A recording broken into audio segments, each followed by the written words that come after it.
جب یہ میدان کربلا سے ایوان شام اور پھر ایوان شام سے واپس مدینہ منورہ میں جب یہ قافلہ پہنچا ہے تو وہاں پر مدینہ طیبہ کی گلیوں میں اور ان ہواؤں اور فضاؤں میں جو جملے گونج رہے تھے نا، ایک دفعہ تو وہ جملے گونجے تھے نا، طلع البدر علینا من ثنیات الوداع، لیکن آج جو مدینہ طیبہ کی فضاؤں میں جملے گونج رہے تھے وہ امت کو قیامت تک یاد رکھنے چاہیے۔ ہر ایک کی زبان پر تھا، ماذا تقولون ان قال النبی لکم، اے لوگوں قیامت والے دن جب آقا علیہ الصلوۃ والسلام نے اس واقعے کے بارے میں تم سے پوچھا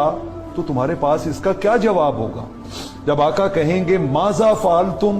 وانتم آخر الامم، یہ تم نے کیا کیا کہ تم تو آخری امت تھے اور میں تمہیں بار بار یہ کہہ کے آیا تھا اذکرکم اللہ فی اہل بیتی، اذکرکم اللہ فی اہل بیتی، اذکرکم اللہ فی اہل بیتی، تو میرے اس سارے سمجھانے اور بتانے کے باوجود تم نے یہ کچھ کیا ہے۔ مجھے تاریخ ابن عساکر سے وہ جماعت صحابہ یاد آ رہی ہے جو ملک روم میں جنگ کے اوپر گئے ہوئے تھے، اور وہاں پر انہوں نے جب ایک جگہ سے گزرے تو انہوں نے دیکھا کہ جو ان کا معبد خانہ ہے، عبادت گاہ ہے، اس کے ساتھ ہی ایک دیوار کے اوپر ایک تحریر لکھی ہوئی تھی،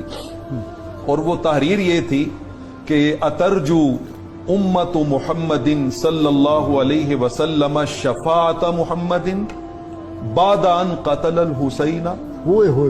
حسین علیہ السلام کو شہید کرنے کے بعد بھی کیا امت اس بات کی امید رکھتی ہے کہ اسے حضور علیہ السلام کی شفاعت ملے گی؟ شفاعت ملے گی۔ انہوں نے کہا کہ یہ تحریر یہاں پر کس نے لکھی ہے؟ تو وہاں کے جو عیسائی علماء تھے انہوں نے کہا اللہ کی عزت کی قسم یہ تحریر اس دیوار پر 300 سال پہلے کی لکھی ہوئی ہے، 300 سال پہلے کی لکھی ہوئی ہے۔ اور آقا علیہ الصلوۃ والسلام نے تو آپ دیکھیے نا، آپ غم حسین علیہ السلام میں رونے کی بات کر رہے تھے تو آقا علیہ الصلوۃ والسلام تو ابھی 4 5 6 سال کے بچے ہیں، تب سے بیان کر کر کے آپ کی آنکھیں اشک بار ہوتی تھی، اور تب سے جو ہیں۔ اور اگر آپ مجھے وقت دیں تو مجھے مسند احمد کی ایک روایت یاد آ رہی ہے۔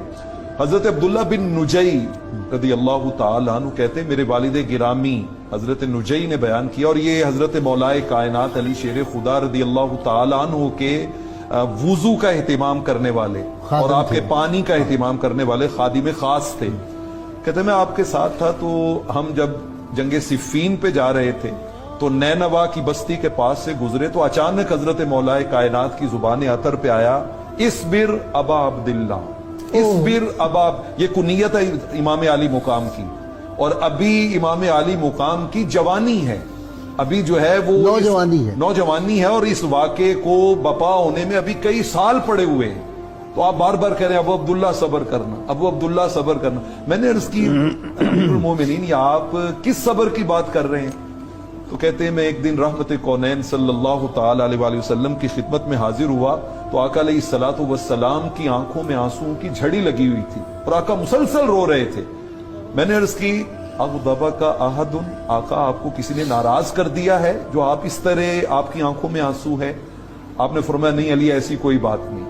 میں نے عرض کی حضور ما شان عینیک تفیضان، پھر یہ آپ کی آنکھوں میں مسلسل آنسو کیوں بہ رہے ہیں؟ تو آقا علیہ الصلوۃ والسلام نے فرمایا کہ علی ابھی جبرائیل یہاں سے اٹھ کے گئے ہیں اور انہوں نے مجھے خبر دی ہے کہ میرے نور نظر لخت جگر حسین کو فرات کے کنارے میں شہید کر دیا جائے گا۔ اور آخری جملہ اس کا بڑا خاص ہے